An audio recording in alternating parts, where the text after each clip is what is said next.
merchants, and 50 years for our very first book, Jack Dennis's Western Trout Fly Tying Manual. But today I'm going to bring you some history. And by the way, I hope you push the subscribe button, as I will announce on our network when a new video has been posted. But let's take a look at what we're going to look at today, part one, which is done by 3M back when they owned Scientific Anglers. And they did a wonderful job of producing really the first fly fishing video. And this one was called The Anatomy of a Trout Stream, and was filmed in various places. But it captures the true spirit of fly fishing, and it was done on film, which was a big undertaking, instead of the video where things just don't always happen the way in live camera you'd like them to. So it was a costly production, but it'll get the feeling of what a first video experience, although this was shot in film, which retains a beautiful artistic quality that's really hard to attain in lots of videos. But anyway, Rick Hafele, a very brilliant fly fishing expert. This was filmed in about 1982-83, and he was an entomologist besides a fly fishing author, and very involved in the I call it the growth of fly fishing. So enjoy the first step. I think you're going to find out whether you're an expert or a beginner, that'll be something for everybody. Take care, and again, subscribe to our co-authored with Dave Hughes. Before looking at the anatomy of a trout stream, let's look at the needs of a trout. Its needs will dictate where it will be found in the stream and will provide us with clues on how to catch it. The four basic needs of the trout are food, protection from currents, safety from predators, and what I call comfort, the temperature and oxygen content of the water. These basic needs will determine where we find trout. Trout are predators, but unlike bass and a lot of other fish, trout feed most of the time in many little bites, rather than a few large ones. This simple fact explains why fly fishing is such an effective way to catch trout. Their primary food includes aquatic insects, terrestrial insects, and small aquatic crustaceans, such as these scuds. Trout set up feeding lies to take this small fare and wait for their food to drift to them, unlike bass, which chase and ambush their prey. As trout get larger, they will seek out larger bites, like crayfish and sculpins. But even large trout do a lot of feeding on small insects. Trout live by a simple formula. The energy they receive from an item of food must be greater than the energy they expend to capture it. This explains why trout will sometimes refuse to move for a single insect. The energy required is simply too great. Throughout this tape, we'll see the implications of this formula in the fly selections and our fishing strategies. Trout are opportunists. This means they'll always take the easiest meals, and they're wary. They'll feed in absolute safety if they can, but they would chase a wounded minnow into 4 inches of water for a big bite. This explains in part why big flies, like woolly buggers, are so effective. The most active feeding periods of trout are tied to periods of the greatest insect activity. That's why an understanding of aquatic insects and other trout foods and how to imitate them is so important if you're going to catch trout consistently. Understanding the trout's food and reading water is the basis of fly fishing, and is what makes it so challenging and so much fun on your home waters or on waters fished for the first time. Knowing where the needs of the trout are met is a matter of learning to read water. This knowledge tells you where to find trout and how to fool them all season long. All streams are unique and all have different anatomies, but no matter how large or how small they are, they can all be dissected into 4 basic water types: riffles, runs, pools, and flats. Trout travel between these types as their needs change and as water conditions change throughout the day and over the season. Learning to read water will help you find those prime lies where all of the trout's needs are met in one spot, a magic lie where you're most likely to find your largest trout. Let's begin our anatomy lesson in a riffle. Because riffles often hold lots of trout and they are almost always feeding actively and opportunistically, trout in riffles are eager to take the right fly if it's presented in the right place and the right way. Riffles are especially good places to start fishing on unfamiliar waters. Riffles are usually the fastest water in a stream, tumbling down swiftly over rough bottoms of cobble and stone with the water 1 to 3 feet deep. The roughness of the bottom is reflected in the choppy, broken surface. This irregular bottom also provides protection from the currents for the trout and insects. This red dye shows just how slow the current can be on the bottom of a fast riffle. Trout and riffles are easy to fish for because they can't see well in the turbulent water. The choppy surface obstructs their view of what's floating overhead, and they can't see you well above the surface because the shallow water reduces their cone of vision. Trout in riffles must make quick decisions and take or reject the fly quickly. This makes riffles good places to fish when fishing is unproductive elsewhere. Let's look at the needs of the trout and see how they are met in a riffle. Food comes first, and riffles are the primary food-producing areas of a stream. They are rich in insect life because the shallow water lets in lots of sunlight and stimulates plant growth, food for insects. And the spaces between all the stones in a riffle make millions of little living rooms where the insects can hide from predators and get shelter from the current.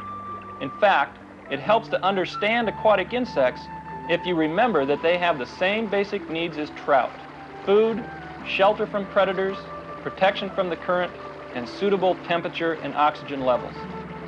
Here's a sample of nymphs and larvae taken from this riffle. All of these insects are well adapted to living in fast water. Mayflies, like these clinger nymphs, are very flat, have eyes on top of their head, and large oval gills on the abdomen. Clinging mayflies hang on so well that they're normally available to fish only during a hatch, when they let go of the bottom and rise to the surface to emerge. These stonefly nymphs crawl around on the rocks looking for plant debris and other insects to eat.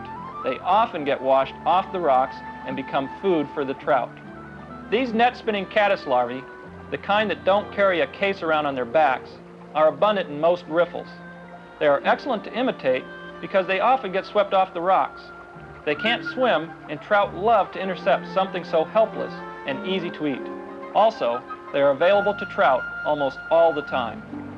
After sampling a riffle, you must decide what type of insect to imitate. Decide what are most abundant, most available to the trout, and most mature. Look for those that meet all three of these criteria. This is the key to selecting the best pattern. Trout and riffles need protection from the current. They can't afford to burn up all that energy unless there is food available in abundance. So if there's no hatch going on and there's no obstruction to break the current, trout will move out of a riffle and drop down into quieter water until insects become active. Let's look at some specific holding lies and analyze where we would expect to find trout in a riffle. This is Henry. He's got a lot of defects when it comes to being a trout. For instance, when you hook him, all he does is sulk, you break your tippet, lose your fly. But he's a great help when it comes to understanding the anatomy of a trout stream. Remember, as we spot Henry in various lies and riffles, that the biggest trout will hold wherever most of its needs are met. Those will be Henry's favorite lies. Here is Henry in very shallow water. He might feed here during a heavy hatch, but he'd be spooky and get out as soon as the hatch was over. Here is Henry in a deeper riffle. He'll feed less warily here, but he'll still look for shelter when food is scarce. I like to fish current seams like this, where a fast and slow current come together. It's a place where the food is condensed, as demonstrated by these marshmallows floating downstream. These areas can be prime feeding lies, but a fish won't hold here all of the time unless there is protection from the current and the water is at least 2 to 3 feet deep. Here is one of Henry's favorite lies. The boulder gives him relief from the current, the deep water and turbulence behind it protect him from predators, and the current delivers plenty of food. All of his needs are met right here. He'll stay until something moves him out or he's caught. Learn to recognize these places and search them out. To understand how to fish this riffle from bottom to top, let's look at the life cycle of the net spinning caddis. That's what fish in this riffle are likely to be seeing and feeding on most. We'll fish imitations of the larva on the bottom, the pupa in mid-depths, and the adult is a dry fly right on the surface. The net spinning caddis larvae build crude retreats out of leaves and gravel. They spin a spider-like net to filter particles of food out of the current. These larvae often abandon their shelters and drift downstream in large numbers. This is known as biological drift, and it functions to disperse the insects throughout the stream.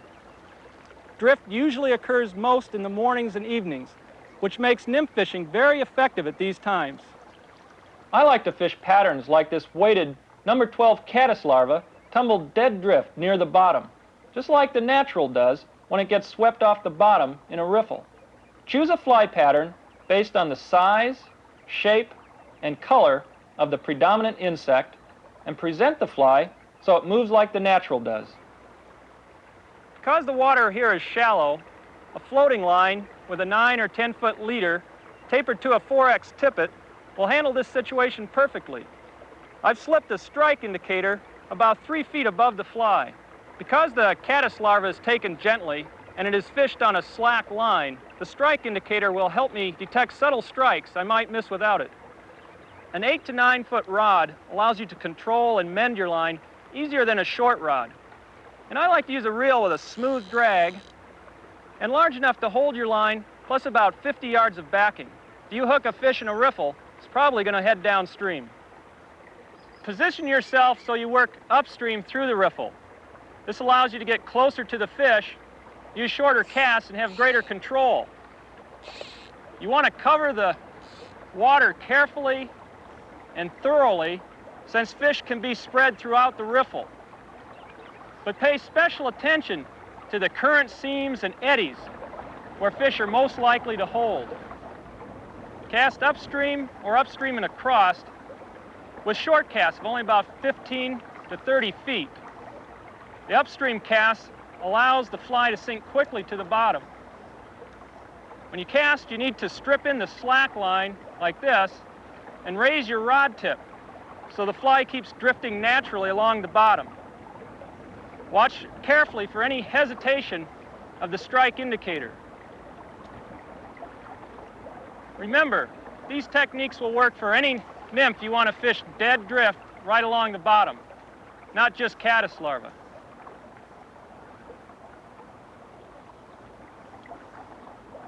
Watch that strike indicator. There's one. Oh.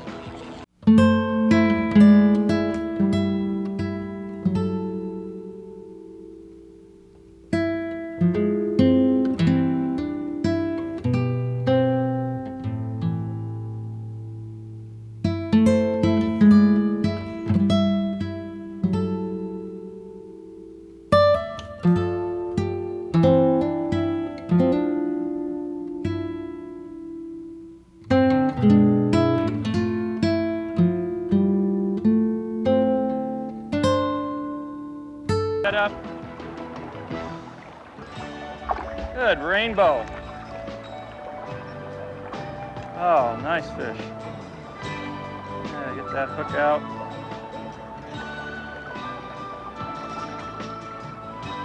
Okay, rest him up here a bit. Let him go so somebody else can catch that fish. Let's continue the life cycle of the net spinning caddis. As the larva of the caddis enters the pupal stage, it sets itself inside its shelter, then transforms to the pupa. After 4 to 8 weeks, the pupa is fully developed, ready to cut out of the larval case and swim to the surface, where the adult will emerge.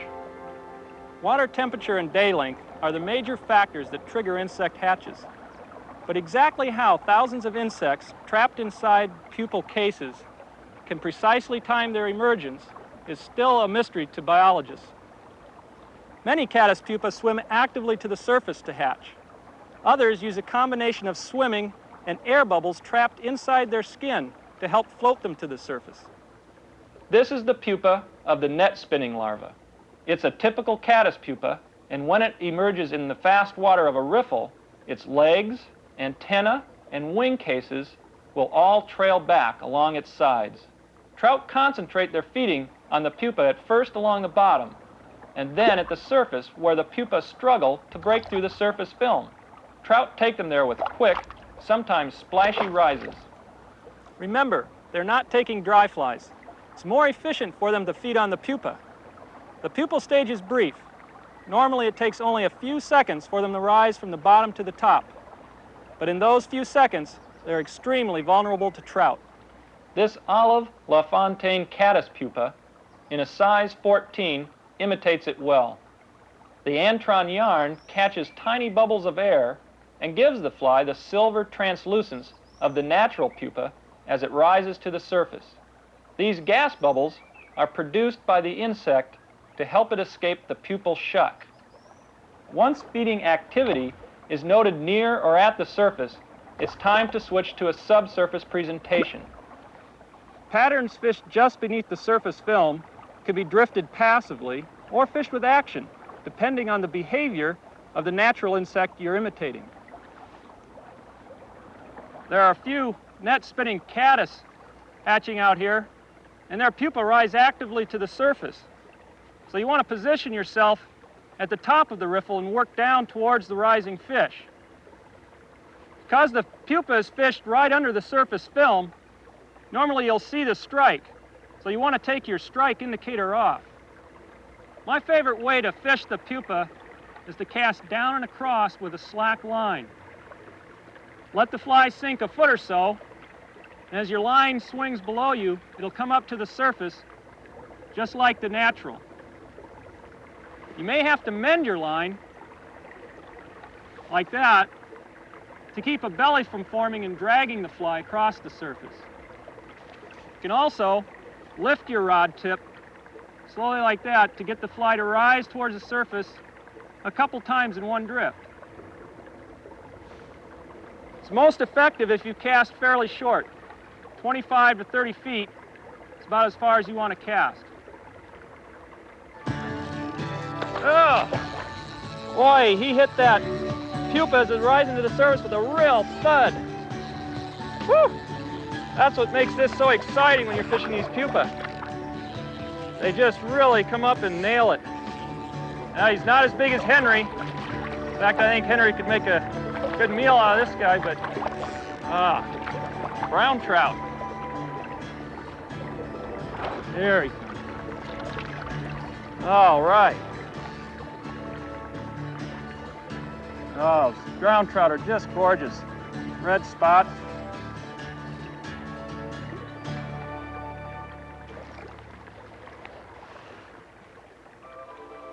To complete the life cycle of the caddis, let's look at the adult stage. Once the adult caddis escapes the pupal shuck, it flies quickly to streamside vegetation. Caddis are easily recognized by their tent-shaped wings. They have long antennae and no tails. Shaking branches will quickly tell you if caddis adults are present. You can recognize them by their quick and erratic flight. Caddis flies mate on the foliage, after which the females fly back to the water to lay their eggs, usually in the evenings. They dip their abdomen to the water's surface, or they swim underwater to lay their eggs directly on the bottom. Adults swimming underwater are encased in a bubble of air that gives them a shiny, silvery appearance. The LaFontaine diving caddis is designed especially to imitate the caddis adult, air bubble and all, as it dives underwater. Fish it up and across and let it swing to the surface to imitate the adult caddis returning from the bottom after laying its eggs. This elk hair caddis will match the adult stage of the caddis on the surface. The elk hair caddis works well in riffles because it floats well and is highly visible. while still providing a good silhouette of the natural caddis. Some of the best caddis fishing with dry flies occurs when adults are laying eggs. With 2 or 3 color and size variations of the elk hair, you can fish nearly any caddis hatch anywhere. This looks like an excellent riffle for fishing the dry elk hair caddis. It's about knee deep, and it's got lots of rocks and boulders breaking up the current. I like to work upstream, casting up or up and across, so your fly will drift back naturally without drag over the fish. Keep your casts within 35-40 feet so you have good line control. If you see fish rising, cast about 2 feet in front of them so your fly will drift over them. Otherwise, fish the good holding water, the slicks and flat water behind the rocks, and those current tongues or eddies between the rocks. That's where the fish are likely to be holding. I like to make 5 or 10 casts to a specific area and then move on. This way I can cover lots of water, get my fly over quite a few fish in this riffle. One thing you want to make sure is that your fly doesn't drag in the current. You can prevent drag by stripping in the slack line as the fly drifts towards you like this, or you may need to make an upstream mend like that as the fly drifts down. You'll just have to decide which technique will work best for the water you're fishing. But you want to make sure your fly is floating naturally. There's a rise. You got it.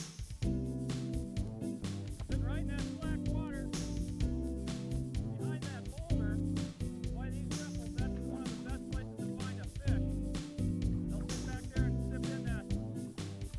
Once they come down, cast right up to the top.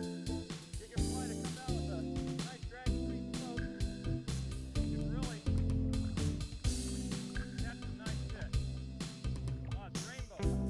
Yeah. Okay. Get in here. Come here. Ah. Handsome fellow. Good 14 inches.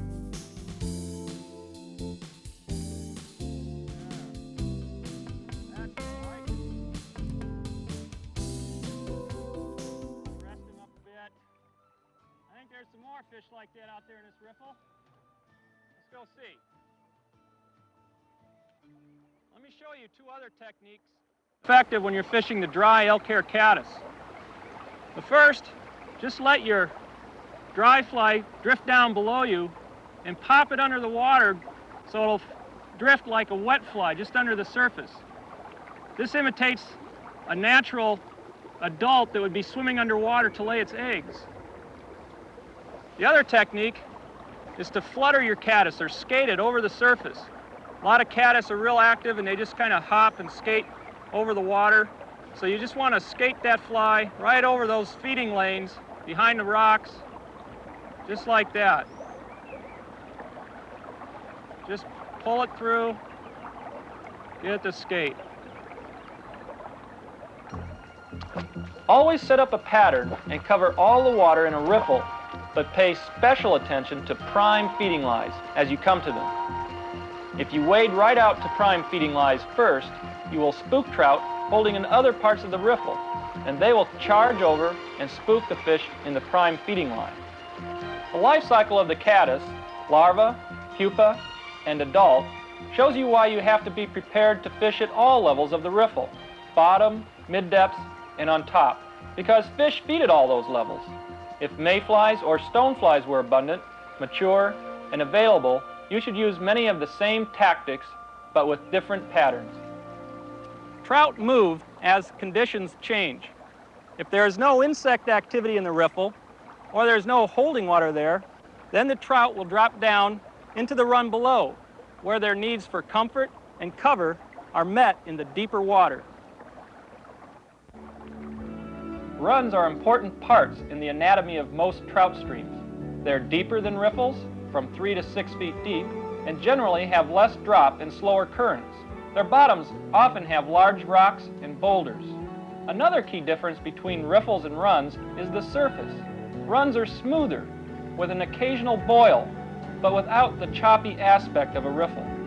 As a rule, runs are positioned between a riffle and a pool, but this is a rule that rivers often break. Not all riffles turn into runs, and not all runs turn into pools. Runs meet the needs of trout differently than riffles do. The deeper water of a run provides more safety from predators, and the slower currents give more comfort. In fact, trout often back out of riffles to rest in runs when insects aren't active. So if you're not catching fish in riffles, runs can be an excellent place to fish if you can read them correctly. Trout hold in more specific types of water in runs than they do in riffles. This means they aren't as likely to be sprinkled around. So you have to read the water more carefully to be sure you aren't fishing the barren stretches. Let's let Henry, our cooperative but lethargic trophy trout, show us where he would be happiest in a run. Again, his favorite lies will be chosen based on where the water meets most of his needs in one place. One thing that makes runs tough to fish and attractive to trout is that many of the best lies are often far under the surface and not easily apparent to the angler. One of Henry's favorite lies in a run is up at the head, where a riffle feeds into it or a pool empties. He has the advantage of lots of food here, but also the security of deeper water. Henry likes the edge of any current, or a place where two currents meet, because that's always a place where food gathers, both on the surface and along the bottom. If you imagine this dye were drifting insects, you can see where the food would be concentrated. Rocks, boulders, ledges, logs, or other obstructions that break the current are prime lies that should be fished thoroughly and carefully. It's easy to overlook the banks along the edge of a run. Nearly everybody does, but they offer special places for trout, such as this undercut, and are an important part of the anatomy of any river. The typical way to find a run is with no visible fish feeding activity, but that doesn't mean trout won't take a properly presented fly. When no insects are hatching, trout and runs are not likely to come to the surface to take an insect or a dry fly. It's simply not worth the energy required to come to the surface for a single bite of food, especially for a large trout. Trout still feed opportunistically in runs, but because the water in a run is less turbulent, they get more of a chance to study the natural insect or the fly pattern chosen to imitate it. So your fly should be a closer imitation.